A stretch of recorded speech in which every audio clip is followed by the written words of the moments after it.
We pay our money to keep them comfortable and feed them. But now you're in a lawless society. The West is a lawless society. They say most of the death penalty is miscarriages of justice.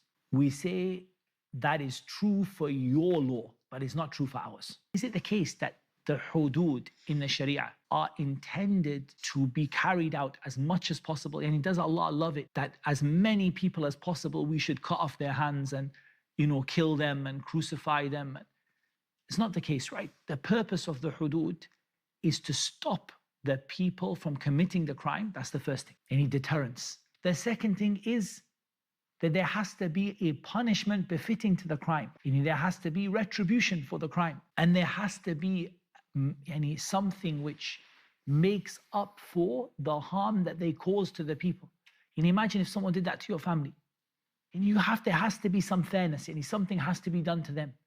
And reality is the justice system in the West today is fundamentally broken. It's completely broken. We take people who commit the biggest, most horrific crimes, and we pay our money to keep them comfortable and feed them. Wallahi, I'm just amazed at how anybody can even use the word justice for this.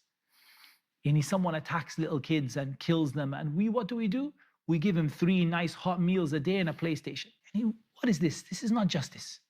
And then they say the Sharia is barbaric. Rather, it's barbaric. What is barbaric is that you take someone who does these crimes and you look after him and honor him, and you give him food and clothing and heating and a bed to sleep on.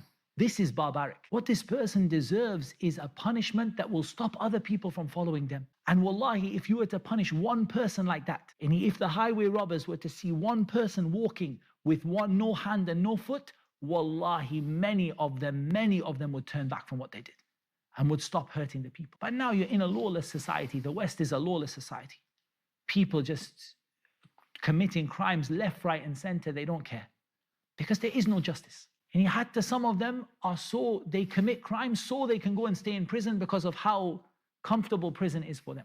And there's no fear. Even some of them, yes, they don't like it, but the fear of their friends and their peers is greater than the fear of what will happen to them in prison.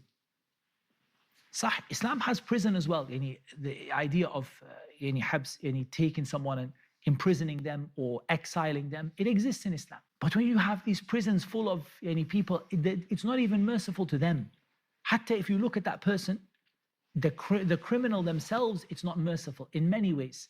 First of all, the people looking at them want to commit that crime because they don't see any reason not to commit it.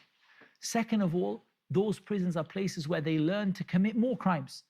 And they have a terrible life with the fellow inmates, who each of them is encouraging the other one to commit crimes. So they don't get rectified, they don't get corrected. And ultimately, there's no forgiveness in it for the person. When the had is carried out upon someone, it is a forgiveness for them. They are not going to be punished in the akhirah for the sin that they committed, and it's lifted from them. But there's so many benefits in the Islamic system of punishment.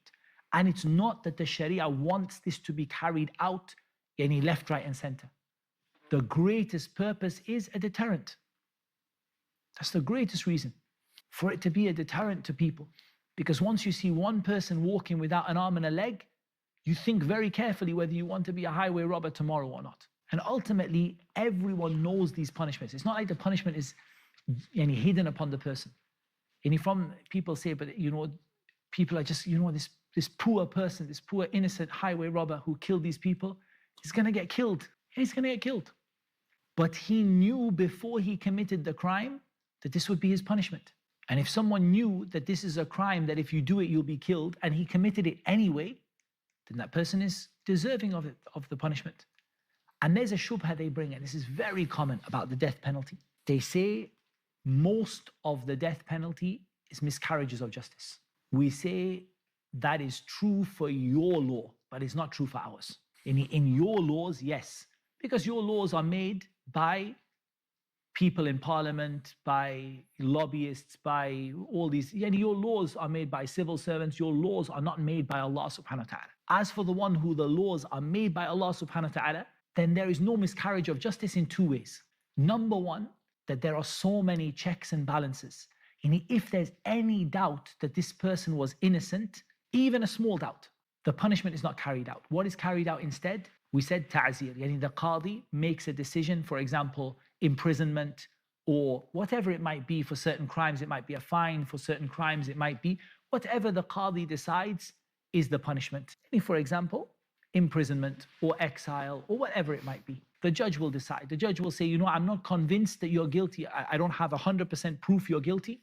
Undoubted, it's not without doubt, yani there's some doubt in it. So instead of this punishment, I will give you this punishment, yani something which is less than. The second way there is no miscarriage of justice is that Allah subhanahu wa ta'ala will make right in the akhirah anyone who was oppressed in this world. Anyone who's oppressed in this world. For subhanallah, the punishments of Allah Azza wa Jal are full of mercy for the people. And wallahi, just the existence of those punishments, and it's so sad that in the Muslim world today, bit by bit and country by country, we are losing the hudud. It started with the hudud being done in public. And I remember a time when in certain Muslim countries, you could go to a public place and you could see the had of Allah Azza wa Jal be carried out upon a person. Not in a barbaric way, not in a horrible way, in a way that made the people realize the sin and the severity of it and stop doing it, and brought safety to the land. Then it became that, nobody is allowed to attend in public. Now it's in private only. The same had is carried out, but it's carried out just inside the prison privately so nobody can see. Why? خوفا من الكفار. Being scared of the kuffar. That's no other reason. And being scared of the kuffar. Then after that, it's not even carried out. It's not even carried out. Why? Because we're scared of Amnesty International. What are they going to say about us? They're going to say that we killed this many people and that many people. Let them go and live in the prison with the people who, highway robbers and the murderers and rapists and pedophiles and whatever. Let Amnesty International go stay in the prison with them for a few days and see how they feel. And if you love them so much, why don't you live with them? For subhanallah, this is not the Western laws are a miscarriage of justice. Islam doesn't have that in it. But it brings life to the people and safety.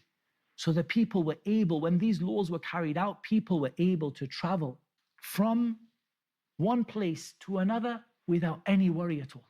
Rather, someone could travel from Medina to a city in Yemen and they don't worry about anything except losing they forgot their property on the side of the road. Because they have to have a justice system that works. But this is from the benefits that I just wanted to mention with regard to the ayah.